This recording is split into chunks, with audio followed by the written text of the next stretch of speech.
दोस्तों आज इस वीडियो में हम ट्रिपल बॉटम चार्ट पैटर्न को समझेंगे। ये एक ऐसा पैटर्न है दोस्तों जिसके बनने के बाद प्राइस हमारा ऊपर जाता है, यानी कि एक अप ट्रेंड की शुरुआत होती है। इसके बनने के बाद ये चार्ट पर कुछ ऐसा दिखाई देगा। आपको दिख रहा है दोस्तों, पहले हमारा प्राइस गिर रहा था, फिर एक पॉइंट पर हमारे प्राइस ने एक सपोर्ट लिया और वहां से प्राइस ऊपर जाने लगा। यहाँ पर हमारे प्राइस ने एक बॉटम बना दिया। फिर दोस्तों जहां पर हमारा प्राइस जा रहा था ऊपर, फिर प्राइस वापस गिरने लगा एक पॉइंट से, और उस पॉइंट पर हमारे प्राइस ने रेजिस्टेंस लिया। फिर प्राइस गिरते गिरते एक पॉइंट पर प्राइस ने दोबारा सपोर्ट लिया और वहां पर एक और बॉटम बना दिया। अब आपको दिखाई दे रहा है दोस्तों, जो हमारे ये दोनों बॉटम है ये आसपास में है। मतलब कि जो सेकंड बॉटम है वो ना ज्यादा तो ऊपर है और ना ही ज्यादा नीचे है। थोड़ा बहुत ऊपर नीचे होता तो चल जाता है, मगर ज्यादातर आपको यही दिखाई देगा कि ये ज्यादा गैप नहीं होगा इनकी फॉर्मेशन में। और दोस्तों उसके बाद हमारा प्राइस ऊपर गया, फिर हमारे प्राइस ने एक और रेजिस्टेंस लिया और वहां से प्राइस गिरने लगा। जो हमारा ये रेजिस्टेंस है दोस्तों प्रीवियस रेजिस्टेंस के पास ही है, मतलब ना ज्यादा ऊपर है ना ज्यादा नीचे है। तो दोस्तों वहां से हमारा प्राइस गिरने लगा और प्राइस ने एक और बार सपोर्ट लिया और वहां से प्राइस वापस ऊपर गया। आपने देखा कि प्राइस ने 3 बार सपोर्ट लिया, 3 बॉटम बनाई है। तो ये हमारा एक ट्रिपल बॉटम चार्ट पैटर्न होगा। जब भी आपको दिखाई दे कि हमारे प्राइस ने 3 बॉटम बना दिए तो वहां पर आपको एक हॉरिजॉन्टल लाइन बनानी है। ये हमने लाइन बना दी। अब दोस्तों जहां पर प्राइस रेजिस्टेंस ले रहा था वहां पर भी एक हॉरिजॉन्टल लाइन प्लेस करेंगे। जो रेजिस्टेंस पे लाइन है दोस्तों ये हमारी नेक लाइन होगी।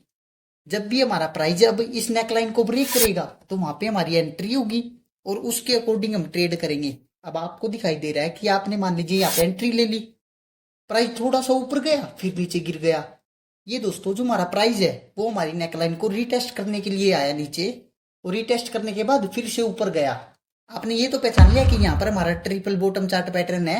उसके बाद आपने देखा कि हमारे प्राइस ने यहाँ पे इसे ब्रेक कर दिया, हमारी नेकलाइन को ब्रेक कर दिया।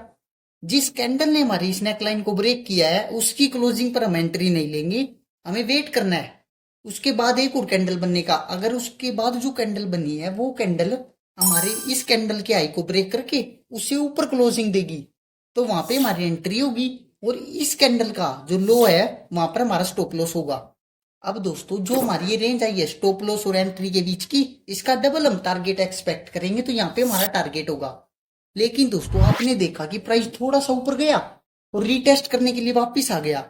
ऐसे में दोस्तों आपका स्टॉप लॉस हिट हो सकता है। लेकिन दोस्तों आपको क्या करना है, अब मान लीजिए आप चाहते थे कि यहाँ पर जो ब्रेकआउट होगा तो आप 100 शेयर खरीदेंगे, तो लेकिन वहां पे आपको क्या करना है दोस्तों, केवल 50 ही शेयर्स खरीदने हैं। आपने 50 शेयर्स लिए, आपका यहाँ पे अगर स्टॉप लॉस हिट हो गया तो आप उस पोजीशन को एग्जिट करके 100 शेयर से यहाँ पे ट्रेड लेंगे। लेकिन अगर आपका स्टॉप लॉस हिट नहीं हुआ तो 50 शेयर तो आपके पास है, 50 और ऐड कर देंगे तो प्राइस ऊपर जाएगा तो आपका प्रॉफिट हो जाएगा, टारगेट हिट हो जाएगा। दोस्तों ये आपका स्टॉप लॉस है और ये आपका टारगेट है। आपने 1:2 का रिस्क रिवॉर्ड लेके ट्रेड लिया है। कभी कभी क्या होता है, मार्केट अगर आपके अनफेवर में है तो आपका स्टॉप लॉस हिट हो जाएगा।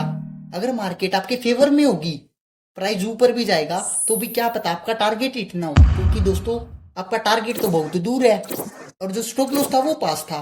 तो ऐसे में दोस्तों आप जब ट्रेड करेंगे तो ट्रेड करने का राइट टाइम क्या होगा उसको भी ध्यान में रखना है, और वो हमने इस वीडियो में बता रखा है। आप चाहे तो इसे देख सकते हैं। और ये वीडियो पसंद आई हो तो लाइक एंड शेयर जरूर करें। And thanks for watching.